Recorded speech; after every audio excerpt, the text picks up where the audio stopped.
प्रणाली तिकडे ना तिकडे ना थोडा आहे ना प्रणाली गाठी आहे थोडी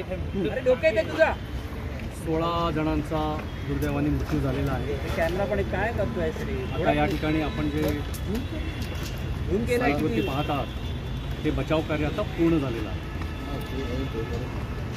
आता आमच्या लोकांनी या बचाव कार्यामध्ये ज्यांनी भाग घेतला त्याच्यामध्ये मुंबई महानगरपालिका, Mumbai police, MMRDA, NDRF, BPCL, महानगर गॅस या सर्व यंत्रणांचा समावेश होता। या सर्वांनी व्यवस्थित समन्वय राखून या ठिकाणी हे काम केलेलं आहे आणि बचाव कार्य आता पूर्ण झालेलं आहे।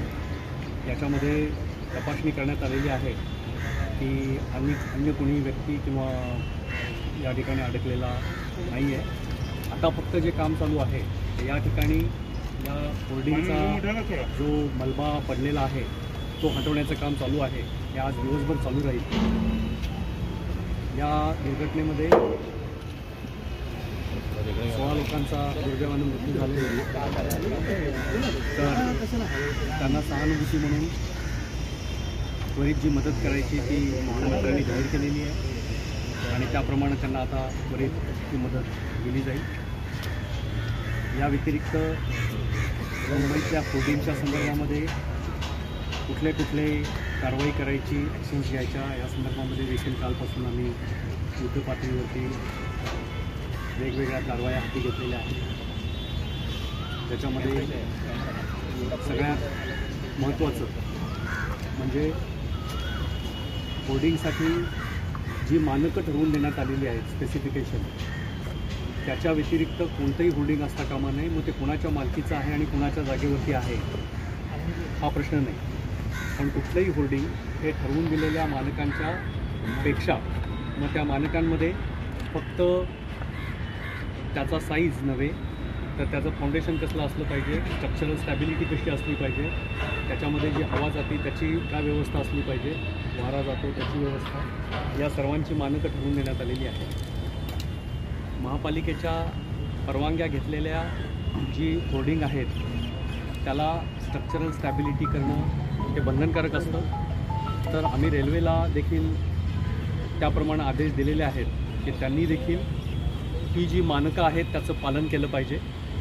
या मानकांव्यतिरिक्त अन्य कुठलेही होर्डिंग असतील तर ते ताबडतोब काढून घेतले पाहिजे आणि स्ट्रक्चरल स्टॅबिलिटी मग ते रेल्वेच्या जागेवरती असतील किंवा अन्य कुठल्याही यंत्रणांच्या जागेवरती असतील की ज्या यंत्रणा असं म्हणतात की आम्हाला महापालिकेच्या परवान्याची गरज नाही, असा त्यांचा स्वतःचा एक आग्रह आहे। आता परवान्याची गरज आहे असं महापालिका सातत्यानं म्हणत आहे, पण आत्ता सध्या तो इश्यू जरी आपण वेगळा ठेवला, परवाना असेल नसेल तरी देखील स्ट्रक्चरल स्टॅबिलिटी सर्व होर्डिंगची करून घेणे हे बंधनकारक आहे। ही स्ट्रक्चरल स्टॅबिलिटी करून त्यांनी महापालिकेला तसे सर्टिफिकेट सादर केले पाहिजे। या प्रकरणामध्ये आपल्याला माहिती आहे की गुन्हा दाखल झालेला आहे, मुंबई पोलिसांनी गुन्हा दाखल केलेला आहे। त्या व्यतिरिक्त ज्यांनी स्ट्रक्चरल स्टॅबिलिटी सर्टिफिकेट दिलं होतं त्याला देखील आम्ही आता स्पष्टीकरण विचारलेलं आहे आणि त्याच्यावर देखील योग्य ती कारवाई करण्यात येईल। तर या पद्धतीच्या आता ॲक्शन घेतलेल्या आहेत आणि मुंबईमध्ये जे महापालिकाचे परवानाधारक होर्डिंग आहेत त्या सर्वांची तपासणी आमच्या वॉर्ड लेवलवरती चालू आहे। सर, पेट्रोल पंपाला काही नोटीस बजावण्यात आलेली आहे, ते आपल्या अंतर्गत येत नाही? कुठलेही एस्टॅब्लिशमेंट मुंबई महापालिकेच्या कार्याअंतर्गत येणारे आहेत त्या सर्वांना परवाना लागतोच। त्याच्यामुळं वेगवेगळ्या स्वरूपाचे परवाने आहेत, त्याच्यामुळं तो कुठलाही ट्रेडिंग ॲक्टिव्हिटी असेल त्याला देखील परवाना लागतो। ह्याचं जे पेट्रोल पंपचं स्ट्रक्चर होतं त्याला आपण प्रोव्हिजनल परवाना दिलेला होता त्याची तपासणी करून, पण त्याला तो पेट्रोल पंप चालवायचा परवाना होता की नाही ते आता आम्ही तपासून बघतोय। कारण पेट्रोल पंप चालवायचा परवाना जर त्याला नसेल तर त्याच्यावर देखील नियमाप्रमाणे जी असेल ती कारवाई करण्यात येईल।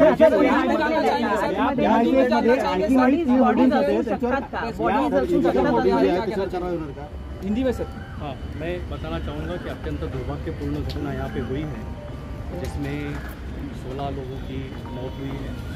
अभी भी 42 लोग हॉस्पिटल में इंज्योर्ड जो दाखिल है उनके ऊपर हमारी मेडिकल की टीम, आरोग्य की टीम कार्रवाई कर रही है। यहाँ पे जो ये दुर्घटना हुई है उसका बचाव कार्य अब ख़त्म हो गया है। यहाँ पे अभी आप जो देख रहे हैं, यहाँ पे मलबा हटाने का काम चल रहा है, वो पूरे दिन चलेगा। इसमें विलंब होने का कारण ये है कि यहाँ पे एक्टिव पेट्रोल पंप था और यहाँ पे फ्यूल स्टोरेज था, तो इसीलिए हमारे जो सब लोग हैं जिन्होंने ये बचाव कार्य में सहभागी हुए थे, उनमें काफ़ी मर्यादाएं थी, क्योंकि यहाँ से बहुत संभाल के काम करना पड़ता था।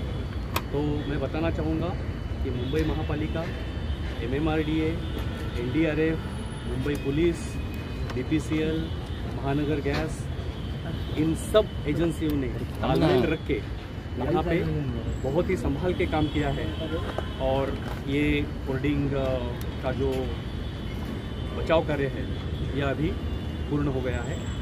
इसके तहत माननीय मुख्यमंत्री जी ने हमें आदेश दिया है कि मुंबई के सभी होर्डिंग्स की जांच की जाए, जो हमने की है, और जो होर्डिंग्स स्पेसिफिकेशन जो हमने डिसाइड करके दिए हैं तज्ञ लोगों ने,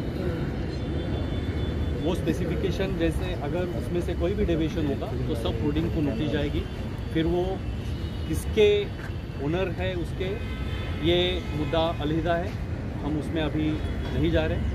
but all hoardings needs structural stability certificate, all hoardings needs to follow the specification of size, foundation and the wind velocity which passes through